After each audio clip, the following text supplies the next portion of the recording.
ସତରେ କେଡ଼େ ନିଷ୍ଠୁର କେତେ ନିର୍ଦ୍ଦୟ ଏ ମଣିଷ। ମାର ଶେଷ କୃତ୍ୟରେ ଉପସ୍ଥିତ ହେଲା ନାହିଁ ନିଜର ପୁଅ ଝିଅ। ଏଭଳି ଅଭାବନୀୟ ଘଟଣା ଦୃଶ୍ୟ ଦେଖିବାକୁ ମିଳିଛି କୋରାପୁଟ ଜିଲ୍ଲା ଦଶମନ୍ତପୁର ବ୍ଲକ କାର୍ଯ୍ୟାଳୟ ନିକଟରେ। ଦୀର୍ଘ ବର୍ଷ ଧରି ବସବାସ କରୁଥିବା ଜଣେ ଧୋବା ସମ୍ପ୍ରଦାୟର ବିଧବା ମହିଳାଙ୍କର ଚାଲିଗଲା ଜୀବନ, ହେଲେ ମିଳିଲାନି ଜନ୍ମ କଲା ପୁଅ ଝିଅଙ୍କର କାନ୍ଧ। ପୁଅ ଝିଅ ବାହା ହୋଇ ଅନ୍ୟତ୍ର ଚାଲିଗଲେ। ଏକୁଟିଆ ହୋଇ ପର ଘରେ କାମ କରି ଜୀବନ ଅତିବାହିତ କରୁଥିଲେ। କିଛି ଦିନ ତଳେ ଅସୁସ୍ଥ ଥିବାରୁ ତାଙ୍କୁ ତାଙ୍କ ସମ୍ପ୍ରଦାୟର ଜଣେ ଭଉଣୀ ତାଙ୍କୁ ଦଶମନ୍ତପୁର ଡାକ୍ତରଖାନାରେ ଭର୍ତ୍ତି କରିଥିଲେ। ଚିକିତ୍ସା ଚାଲିଥିବା ବେଳେ ତାଙ୍କର ଦେହାନ୍ତ ହୋଇଥିବା ଜଣାପଡ଼ିଛି।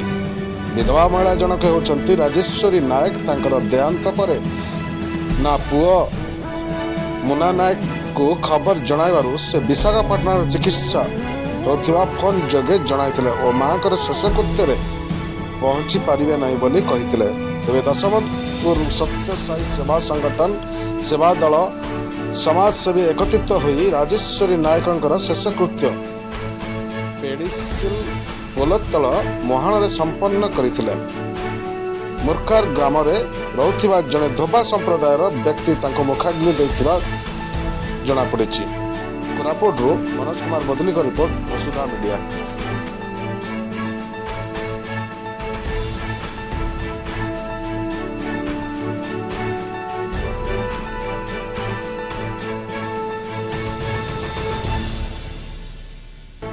ଆଜି ଗୋଟେ ଦୁଃଖର ବିଷୟ।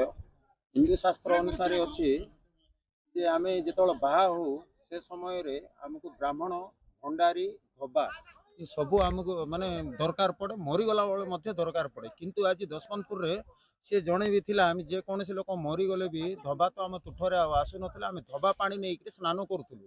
କିନ୍ତୁ ବର୍ତ୍ତମାନ ଯିଏ ଆମର ଦଶମନ୍ତପୁରରେ ଧୋବା ଶୂନ୍ୟ ହେଇଯାଇଛି, ଯାହାଦ୍ୱାରା କି ଆମକୁ ଧୋବା ପାଣି ମଧ୍ୟ ଟିକେ ମିଳିବ ନାହିଁ। ଆମେ ଆଗାମୀ ଦିନର କ'ଣ କରିବୁ ଯଦି ଚିନ୍ତା କରିବୁ।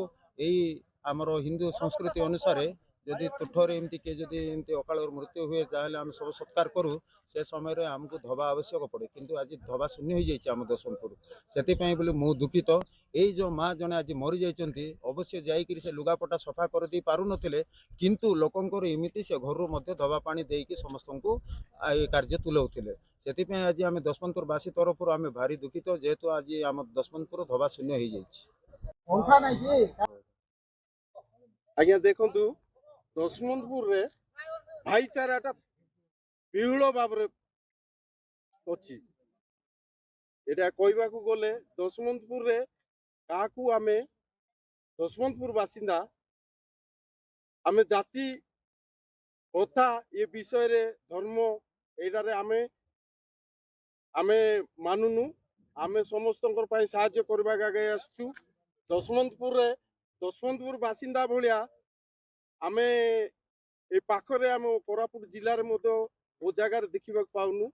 ସମସ୍ତଙ୍କର ଅସୁବିଧା ସୁବିଧାରେ ଦେଖନ୍ତୁ ଆଜି ରାଜେଶ୍ୱରୀ ନାୟକ ଯେ ତାଙ୍କର ଦେହାନ୍ତ ହେଲା ମେଡିକାଲରେ, ତାର ପୁତ୍ର ଅଛି ବୋଲି ଶୁଣୁଛୁ, ବହୁ ପୁତ୍ର ସମସ୍ତେ ଅଛନ୍ତି ବୋଲି ଶୁଣୁଛୁ। କିନ୍ତୁ ସେ ଆଜି ତାଙ୍କର ଦୁର୍ଭାଗ୍ୟ, ନିଜର ମାକୁ ମଧ୍ୟ ଆସିକରି କାନ୍ଧେଇ ପାରିଲେ ନାହିଁ। ଦୁଃଖର ବିଷୟ। ପୁଣି ଆମେ ଦଶମନ୍ତପୁର ଗ୍ରାମ ବାସିନ୍ଦା, ତାର ପୁତ୍ର, ତାର ସନ୍ତାନ ଆମେ ସମସ୍ତେ, ଏଇଟା ଆମର ସର୍ବଦା ଜାରି ରହିବ। କୋଉଠି କ'ଣ ହେଲେ ମଧ୍ୟ ଆମର ଏଇ ଯୋଉ ଆମର ଦଶମନ୍ତପୁରର କମିଟି ଅଛୁ, ତାଙ୍କୁ ଖବର ଦେଲେ ଆମେ ପ୍ରସ୍ତୁତ ଅଛୁ। ସମସ୍ତେ ଯାଇ ପହଞ୍ଚି ତାର ଏଇ ଭଳିଆ କାର୍ଯ୍ୟ କରିବୁ। ଆମର କିଛି ପଛଘୁଞ୍ଚା ଦେବାର ନାହିଁ।